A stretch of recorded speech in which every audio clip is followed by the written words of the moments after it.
Hello ನಮಸ್ತೆ, welcome to ಕೈ ರುಚಿ. ಇವತ್ತು ನಾನು ನಿಮ್ಗೆ ಹೇಳ್ಕೊಡ್ತೀನಿ ಅವರೆಕಾಳು ಉಪ್ಪಿಟ್ಟು. ಈಗ ಅವರೆಕಾಳು ಸೀಸನ್ ಬಂತು, ಸಖತ್ತಾಗಿ ಅವರೆಕಾಳು ಉಪ್ಪಿಟ್ಟು ಮಾಡ್ಕೊಂಡು ತಿನ್ನೋದು ಹೇಗೆ ಅಂತ ನಾನು ಹೇಳ್ಕೊಡ್ತೀನಿ, ಬನ್ನಿ. ಸೊ ಮೊದಲಿಗೆ ನಾನು ರವೆನ ತೊಗೊಂಡು ಹುರ್ಕೊಳ್ತಿದ್ದೀನಿ. ಸ್ವಲ್ಪ ತುಪ್ಪ ಹಾಕಿ ರವೆನ ಹುರ್ಕೋಬೇಕು. ನಂತರ ಇನ್ನೊಂದು ಬಾಂಡಿಯಲ್ಲಿ ನಾವು ಎಣ್ಣೆ ಹಾಕ್ಕೊಂಡು ಮೊದಲಿಗೆ ಉದ್ದಿನಬೇಳೆ ಕಡಲೆಬೇಳೆ ಹಾಕಿ ಅದೊಂಚೂರು ಗೋಲ್ಡನ್ ಬ್ರೌನ್ ಆದ ತಕ್ಷಣ ನಾನು ಅದಕ್ಕೆ ಜೀರಿಗೆ ಸಾಸಿವೆ ಹಾಕ್ಕೊಳ್ತಿದ್ದೀನಿ. ಅದು ಚಟ್ಪಟ ಅಂತ ಒಳ್ಳೆ ಸೌಂಡ್ ಮಾಡುತ್ತೆ, ಹಾಗೆ ಘಮ ಕೂಡ ಬರುತ್ತೆ ಉದ್ದಿನಬೇಳೆ ಕಡಲೆಬೇಳೆದು. ಅದಾದ ನಂತರ ನಾನು ಒಂದು ಈರುಳ್ಳಿ ಹೆಚ್ಕೊಂಡಿರೋ ಒಂದು ಈರುಳ್ಳಿ ಹಾಗೂ ಒಂದು 4 ಮೆಣಸಿನ್ಕಾಯಿ ಉದ್ದುದ್ದಿಗೆ ಹೆಚ್ಕೊಂಡಿದ್ದೀನಿ, ಅದನ್ನು ಇಲ್ಲಿ ಹಾಕ್ಕೊಳ್ತಿದ್ದೀನಿ. ಹಾಕ್ಕೊಂಡು ಶಾಲೋ ಫ್ರೈ ಮಾಡಬೇಕು. ಆನಿಯನ್ ಸ್ಮೆಲ್ ಹೋಗಬೇಕು. ಕರಿಬೇವು ಮುಂಚೆನೇ ಹಾಕ್ಕೋಬೋದಿತ್ತು, ಆಮೇಲೆ ನೀವು ಜೀರಿಗೆ ಹಾಕಿದ ತಕ್ಷಣ ಕರಿಬೇವು ಹಾಕ್ಕೋಬೇಕು. ಅದಾದ ನಂತರ ನೆನೆಸಿ ಇಕ್ಕಿನ ಬೇಳೆ ಹಾಕ್ಕೋಬೇಕು, ಅವರೆಬೇಳೆ. ಸೊ ಅದನ್ನು ಸ್ವಲ್ಪ ಚೆನ್ನಾಗಿ ಫ್ರೈ ಮಾಡಬೇಕು.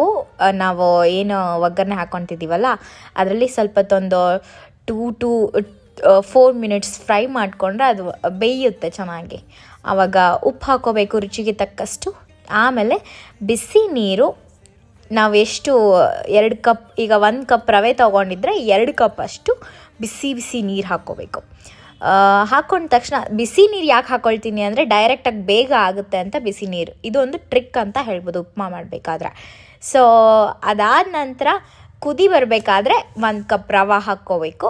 ಸೊ ಆಗ ಒಳ್ಳೆ ಸಖತ್ ಘಮ ಇರೋ ಅವರೆಬೇಳೆ ಉಪ್ಪಿಟ್ಟು ರೆಡಿ ಆಗುತ್ತೆ.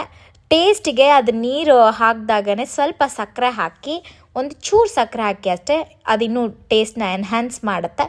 ಸೊ ಎಲ್ಲ ರೆಡಿ ಆದಮೇಲೆ ಅದು ಬೆಂದಮೇಲೆ ನಾನಿಲ್ಲಿ ಲೆಮನ್ ಹಿಂಡ್ಕೊಳ್ತಿದ್ದೀನಿ ಆ್ಯಂಡ್ ಧನಿಯಾ ಅಲ್ಲಿ ಗಾರ್ನಿಷಿಂಗ್ ಮಾಡಿ ಒಳ್ಳೆ ಅವರೆಬೇಳೆ ಉಪ್ಪಿಟ್ಟನ್ನ ಟೇಸ್ಟ್ ಮಾಡಿ, ಮಸ್ತಾಗಿರುತ್ತೆ.